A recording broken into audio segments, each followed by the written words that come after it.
میرے کالج کے دور کا تھا پاپ سنگر ایلوس پریسلے. جب میں لاہور پڑھتا تھا تو وہ ہمارا آئیڈیل ہوتا تھا. وہ نشے کر کر کر ٹوائلٹ میں مر گیا. جس دن وہ مرا تھا کتنی لڑکیاں خودکشی کر گئی تھیں اس کے پیچھے, اور وہ تھکی ہوئی زندگی برباد کر گیا اپنے آپ کو, نشوں میں تباہ کر گیا اپنے آپ کو. کہ جب انسان اللہ سے ٹوٹتا ہے, مرد ہو یا عورت, لڑکا ہو یا لڑکی, پڑھا ہو ان پڑھ ہو, جب وہ اللہ سے ٹوٹتا ہے, جب اللہ کے نبی سے ٹوٹتا ہے, تو کٹی پتنگ کی کوئی منزل ہوتی ہے؟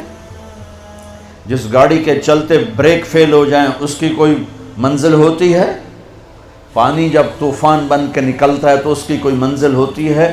میرے رب کی قسم بچوں, اب میرا سرمایہ ہو, یہ سب میرا سرمایہ بیٹھا ہوا ہے, میرا نہیں, یہ میرے دیس کا سرمایہ بیٹھا ہوا ہے. جنید جمشید کے اللہ درجے بلند کرے. میں ایک جگہ بیٹھا تھا, وہاں ٹی وی چل رہا تھا, تو میں نے دیکھا اسکرین پر ایک بڑا خوبصورت نوجوان ڈانس کر رہا ہے اور اس کے ساتھ 10-12 لڑکیاں ڈانس کر رہے ہیں. تو میرے جی میں آتا ہے کہ اسے کون ہدایت دے گا, اور یہ اتنا خوبصورت نوجوان ہے اور اس طرح مر گیا تو اس کا کیا حشر ہوگا. یہ مجھے اس پہ ترس آ رہا ہے اور دل میں خیال آ رہا ہے کہ اس کو تو ہدایت نہیں مل سکتی, کہ جائے گا کون اس کے پاس. 4 مہینے بعد میں کراچی میں ہوں, ایک نوجوان میرے پاس آتا ہے کہ ایک پاکستانی گلوکار آپ کو ملانا ہے. میں نے کہا ملا دو. جب وہ اندر آتا ہے تو وہ وہی ہے جس کو میں اسکرین پہ دیکھتا ہوں, جنید جمشید. اس وقت پیک 97, جتنا نام جنید نے میوزک میں کمایا ہے کسی نے نہیں کمایا. جتنا پیسہ, جتنا نام, جتنا فیم, جتنی محبت نسل میں کسی نے نہیں. تو میں نے پوچھا آپ کا نام کیا ہے؟ کہا جی میرا نام جنید ہے. کیا کرتے ہو؟ کہا میرا میوزک سے تعلق ہے. میں نے کہا آپ گاتے ہیں بجاتے ہیں؟ کہنے لگا جی میں گاتا ہوں, دل دل پاکستان میں نے گایا ہے. اچھا. میں نے اس سے بات شروع کی, مجھے نہیں پتا میں نے کیا بات کی. تو وہ نا پہلے یوں منہ چھپا کے بیٹھا تھا, پھر اس نے یوں کپڑا ہٹا دیا اور ایسے کر کے میری سنتا رہا. پھر مجھ سے کہنے لگا ایک سوال کروں؟ میں کہا کروں. کہا ایک پاکستانی نوجوان جو خواب دیکھتا ہے کبھی ایسا ہوتا کہ ایسا ہوتا, اور جس گلیمر کو وہ خوابوں میں دیکھتا ہے وہ مجھے فزیکلی میرے پاس موجود ہے. میں تو اسے دیکھ چکا تھا اسکرین پر, وہ فزیکلی میرے پاس موجود ہے, لیکن یہاں اندھیرا ہے. سینے پہ ہاتھ رکھ کے کہنے لگا یہاں اندھیرا ہے, اور یہاں کہنے لگا یہ خالی ہے, یہ خالی. ایسا کیوں ہے؟ میری تو ہر خواہش پوری ہے, پھر یہ کیوں ہے, یہ اندھیرا کیوں ہے؟ مجھے لگتا ہے میں وہ کشتی ہوں جس کے لیے کوئی ساحل کوئی نہیں. کیا خوبصورت بات اس نے کی. میں نے کہا تو بہت آسان بات ہے. کہنے لگا کیا؟ میں نے کہا تمہیں درد ہو رہا ہے اس گھٹنے میں, تم میڈیسن لگا رہے ہو ٹیوب اس گھٹنے پر, یہاں درد نہیں, دوا لگانے کا فائدہ کوئی نہیں.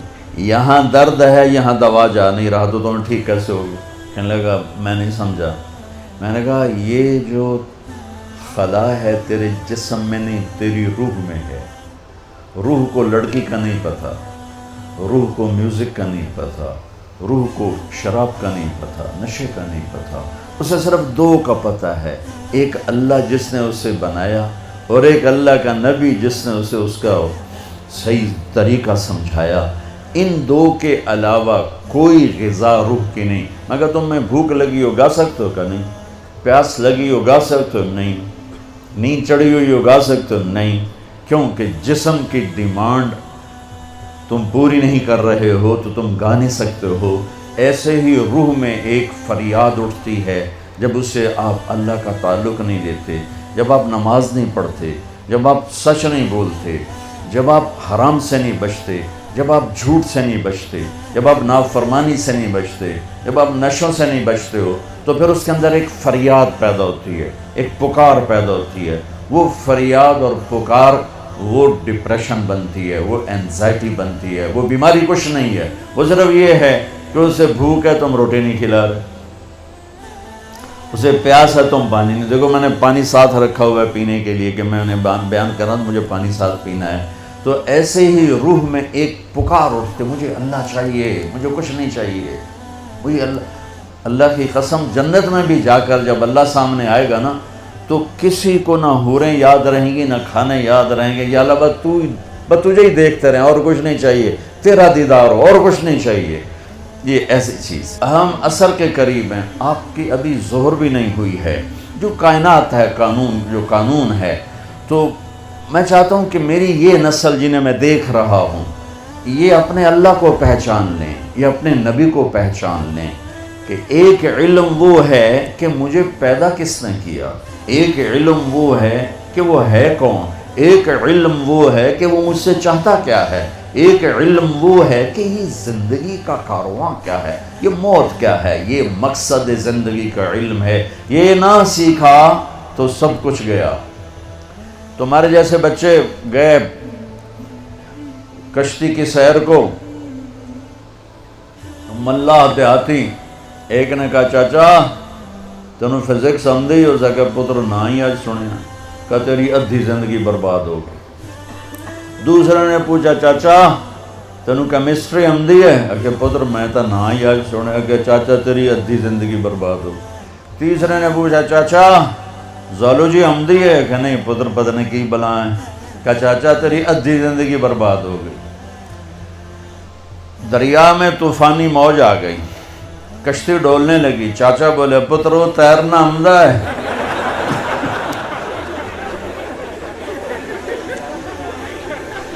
پترو تیرنا آمدہ ہے، کہ چاچا کوئی نہیں ہے، کہ میری ادھی گئی توڑی ساری گئی. تو بچو تم کامسٹ کی ڈگریاں لے لو یا ہارورڈ کی لے لو یا کیمبرج کی لے لو، آکسفورڈ کی لے لو، اگر اللہ کو نہیں جانا تو اللہ کی قسم ساری زندگی برباد ہو گئی. اللہ کی قسم برباد ہو گئی.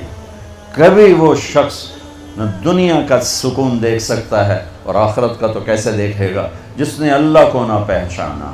اس لیے ہمارے اندر ایک علم موجود ہے قرآن، جس علم کو چیلنج نہیں کیا جا سکا. آج تک میرے رب کا قرآن چیلنج کر رہا ہے، فاتو بصورت من مثلہ، لاؤ اس جیسی ایک سطر لکھ دو، ایک صورت لکھ دو، ایک لفظ دیکھ دو.